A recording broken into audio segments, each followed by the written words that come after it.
Welcome to week 13 of the Me and White Supremacy virtual pilgrimage.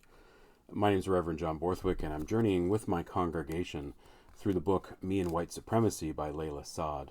I've turned into this pilgrimage as a way of continuing to be consistent in our look at things related to anti-racism and looking at what we need to excavate if we carry privilege, white privilege, and confront and then sort of own and move forward in a direction that's about change and about making a difference and sort of bringing down some of the systems that we've been maybe blind to over the years. This week is week 13, and it's what is cultural appropriation. And in the book, Layla basically says that cultural appropriation is difficult to name sometimes. It can be around objects and motifs, symbols, rituals, artifacts, and other cultural elements. And there's often disagreement between cultures. Is that cultural appreciation? Is it a cultural kind of exchange? Or is that really cultural appropriation? And she references another book, which I've read as well, and it's a good one, called So You Want to Talk About Race by Ijoma Olu. And in that book, the author defines cultural appropriation as this, and I just wanted to quote it: the adoption or exploitation of another culture by a more dominant culture. And really, this is what I think this whole area around cultural appropriation plays into. Is this something that, as a dominant culture, you're taking on and then kind of making it your own, or not giving due credit for, or pretending that you're of a certain culture, or using stuff that has significant meaning in a culture, but you're just using it in a very loose way, a very disconnected way. Certainly in the church world, sometimes there can be a sense that when one brings in other cultures, music, things of significance in a spiritual life of a specific cultural group, and you use them in a church as a way of being diverse, or it seems a little bit disturbing when sometimes we do that. It's interesting when we think about the missionaries that were a part of going off into mission movements, where they would do things like try to change hymns to reflect the Christian message, but would have a very culturally specific either rhythm or would use cultural images and motifs and icons within the hymn or the poetry that they were trying to use. One of the famous ones for this is in our hymn book, and it's one called "'Twas in the Moon of Wintertime." I actually do appreciate the hymn. It's a nice sounding hymn, but within it appropriates a variety of indigenous spirituality, using names for things within indigenous spirituality, but applying them to the Christian sort of walk and the Christian God.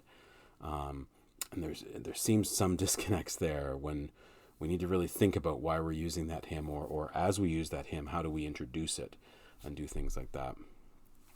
The thing that's got me reflecting today around this chapter is I've often wondered, I've had what I would have called an appreciation for indigenous artwork, and I've also traveled a little bit.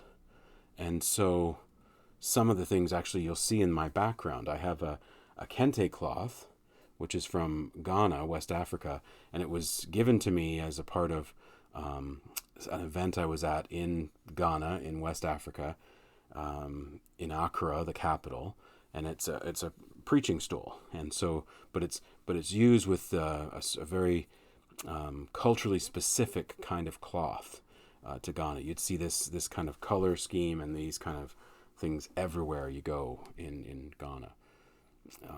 I've also got a couple of pieces of artwork that I purchased while there from some craft sellers that were around. And I sometimes wonder, is that cultural appropriation? Am I using it in the wrong way?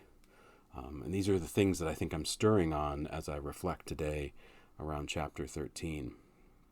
I think we do need to think more about how we take stuff that we think is neat and cute and interesting, and bring that into our settings. If you're a part of the more dominant culture, I think in certain cases we're definitely seeing some of that in the structures in our society, where even you might even say around land acknowledgements. There's a land acknowledgement is something that we might do to acknowledge the land that we are currently on, but there's a flavor to that feels a bit of a cultural appropriation, or pulling in something as a way of sort of checking a box, possibly, or even performing that somehow, we're aware and we're sensitive to indigenous things, even though we're a dominant culture, or we're a structure that has dominated indigenous peoples. You just see that in certain areas, and I'd say that I've seen it a lot within the church world that I've circulated in, where it just seems very odd when we do certain things that are definitely disconnected from our own cultural practice.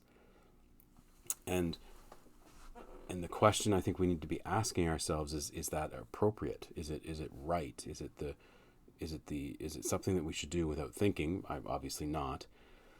Or is it something we really need to think through why we're doing that? An all-white choir singing African spirituals.